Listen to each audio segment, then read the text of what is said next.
We're back with another one. Clearly still don't have a name yet, but your suggestions are great, so just keep them coming. So it's week 2, the start of all the dates, and I just want to start by saying that things are not going my way this season.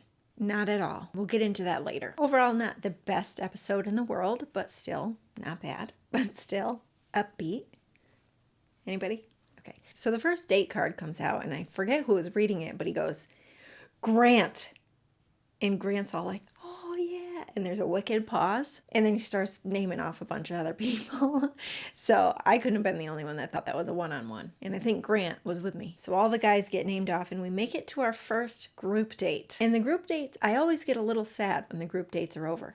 Because these are way more exciting than the one-on-ones. No offense. But anyway, we get to the date and I thought The Bachelor had used up every idea they possibly could have for dates. And then they bring out drag queens. Never saw that one coming, but nothing is off the table at the show. I wish that the drag queen thing was a little more, like maybe they dress up as drag queens. I didn't fully understand the point of having them there. I mean, I thought they were entertaining, but it was another talent show. Also, on this date, it took all of about 4 seconds for me to realize that the doubts I had about Luke P were 100% confirmed. I think almost every single thing maybe every single thing that came out of his mouth this episode made me feel like he's just not genuine. We'll talk much more about Luke P as the video goes on. So the guys come out in Speedos, and I think my favorite part of this whole little scene was all of Hannah's reactions to these guys. She was laughing at everything, and you could tell she was just, you can't feel uncomfortable with her there. She's just like rooting them on the whole time. And then these poor guys in Speedos also probably spent the last 2 days just like guzzling alcohol, and you could tell some of them were sucking in their stomachs a little bit. Those poor guys. And then you got Luke P, who's like, okay, yeah, he's in great shape, but he was just flexing too hard. So he gets out there, he flaunts his abs, and then all of a sudden he decides it's time to tell Hannah he's falling in love with him. Her? How's that a talent? And how the heck did he get crowned the winner? Who decided that? Clearly it should have been Jed who did the song, but no. He got the rose, so that was okay. Or John Paul Jones for just the fact that he didn't even fall off the unicycle. That was enough to win. So Hannah goes to talk to Luke. And I'm feeling, she talks to him. She says, why can't I talk? She goes to talk to him and she says that she's got some doubts. Like, how can you tell me that you're falling in love with me? And I'm thinking to myself, good. This girl actually sees that he's a phony. Good for you, Hannah, for not putting on those rose-colored glasses and seeing him for what he's not. And then somehow somebody flips a switch and Hannah is just like smitten. She somehow believes everything that he tells her, and he's just got her right around his finger. Tight. And at this point, I'm thinking she's just so consumed by him that her only wake-up call is going to be from the guys. Like, what always has to happen is this big group. There always needs to be a big group of people that try to tell the Bachelor or Bachelorette, like, hey, this person's not so good. Sometimes they listen, sometimes they don't. So then comes the one-on-one date. And this was not very exciting for me, so I don't have too much to say about it. Really, it was kind of boring. No offense to you, Tyler G. I agree with Hannah that he does kind of look like Tim Tebow, but I don't think he's hotter. So we've got a helicopter, and I think probably every season there's been a helicopter, and I know they had it in the first season because Alex and Trista were on a date in a helicopter, and he barfed, and it's just burned into my mind. It's disgusting. But anyway, so Hannah and Tyler G. The date went fine, but I just felt like they didn't really click that well. They didn't have a lot of chemistry. He was a nice guy, but I don't think he smiled even one time, and she smiles all the time. His words made you feel like he was having a great time, but just the way, the air about him gave me opposite feelings. Just wasn't feeling it. So the next day comes, we got the second group date, and before the date card even comes out, Cam says he misses her. That was my first alert that this guy's got some issues, which he should hang out with Luke P. I don't know why there was no interaction between these two, but that would be great television. So Cam finds out he's not on the date, and you see him off making some depressing harmonica song in the hammock or wherever he was. He's a little over the top, especially with his ABC, always be Cam. He's been using that line since kindergarten. I bet you anything. But anyway, the roller derby comes along, and I thought this was hilarious. How does anyone do that sport? All I could think about the whole time, anytime somebody fell down, was that their fingers were going to get rolled over by the roller skates. Because they're catching themselves. Oh, and then people are rolling. Oh my gosh, somebody had to have gotten rolled over. And then poor Connor, my boy Connor, he just ends up crawling the whole way. Oh man, he must have been sore. Also, who was the guy that said holy smoke rollies? Because I'm gonna use that now. I don't know if you guys noticed this. Maybe just me again, the noticer. Whenever there's a crowd at a bachelor event, it's always a ratio of like one man for every 98 women. It's just filled with girls, and then you'll see a random guy and he's like acting like he's having a good time. Pay attention now, you'll see it. Anyway, come competition time, these guys work terrible. And I don't know, it's probably a really difficult sport. So I have a lot of respect now for these derby girls, but I don't think one guy stayed on his feet the whole time. And me, I like the athletes. So if Hannah's anything like me, I would have been a little concerned. So then they go to their evening dinner and everybody's having a great time. And then here comes Cam. HCC.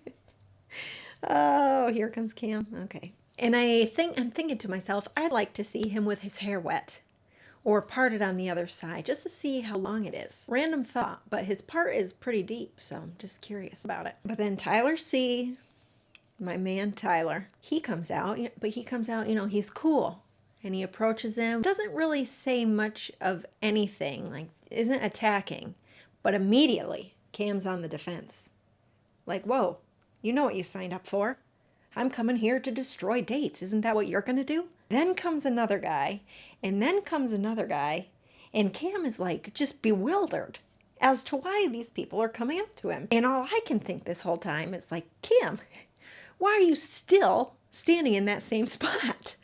Leave. So now we have to deal with all the guys complaining again that they haven't had time to talk to Hannah. And I just wonder, in situations like this, when Hannah comes in and she says, oh, sorry guys, we ran out of time. Why can't you what's stopping you from being like, just wait. Can I just steal you for like 2 seconds? Just real quick before you make your closing remarks. I doubt she would say no. Why does nobody do that? So then we finally make it to the cocktail party where Hannah comes out and she just starts crying. I thought for sure something bad, like maybe her grandmother passed. I mean, she's like sobbing. I had some secondhand embarrassment when that guy was like, anybody got some Kleenex? But I get it. I mean, she was doing a lot of sniffling. But apparently nothing bad happened. She was just overwhelmed, I think. I'm still not totally sure why she was crying. But then here comes Cam again. So he comes in and breaks up a nice conversation so that he can have his own 2-on-1 date. But really, it's just him and Hannah sharing chicken nuggets while Kevin is stuck just sitting there smelling the mustard. But, oh, Kevin. He takes a handful of chicken nuggets and tosses them at Cam. Really?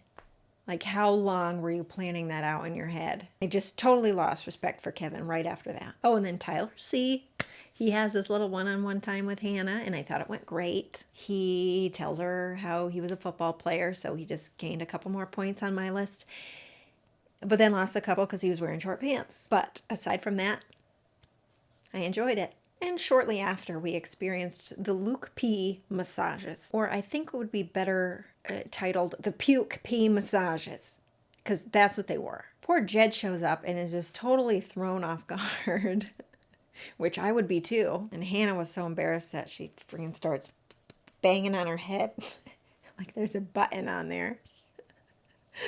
And that was a sailor mouth if I've ever heard one. But afterward, Jed finds her and they talk. And he did a really good job of easing her embarrassment and laughing it off with her.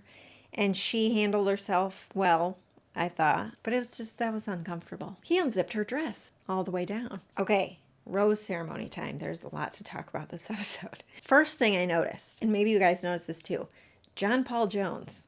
I'm trying to figure out how to describe him. Glazed over, hypnotized. The whole rose ceremony, he was like this. And at one point he was like really, really trying to keep himself awake. I don't think he paid attention to anything until he got the rose, which I'm glad he did because I kind of want to see more of him. And then Tyler C. got the first rose, guys. Ugh, and then they're interviewing Connor, and I'm getting all nervous because he's getting all nervous that he's going to get sent home. And then he does. And I can't win. First Chasen, now Connor. I just really liked Connor. Why is she... Ugh. I was genuinely angry inside that she did not pick him because I think he's a winner. And then Luke again at the end of the episode. I'm telling you, this was the Cam and Luke show. And it was really irritating. So Luke goes in where she's having her little cozy interview, you know. You just knew it was coming when he was like, all right, good night, guys. Like, you have to share a room with these people. So he comes in, and I'm proud of Hannah because she takes her rose-colored glasses off for a second. And then about a quarter of a second later, she just flipped them right back on. He didn't even finish talking, and she put them back on. And they matched her rose-colored dress along with the rose-colored red flags that he was throwing up all at once. And then he says, you can trust me. And that is a clear sign that you can't trust him. I just think he is bad news. And maybe I'll be proven wrong as the season goes, but I don't think I will. So that's it for week 2. There's a lot to talk about with so many dates. And we all know Cam is just around because the producers want him to be. She doesn't like him. Hey, Hannah, we want you to keep Cam around and we want you to pick him last. And send Connor home because that's Nicki's favorite. I think that's all I have to say for this week. So thanks for watching and I'll see you guys later.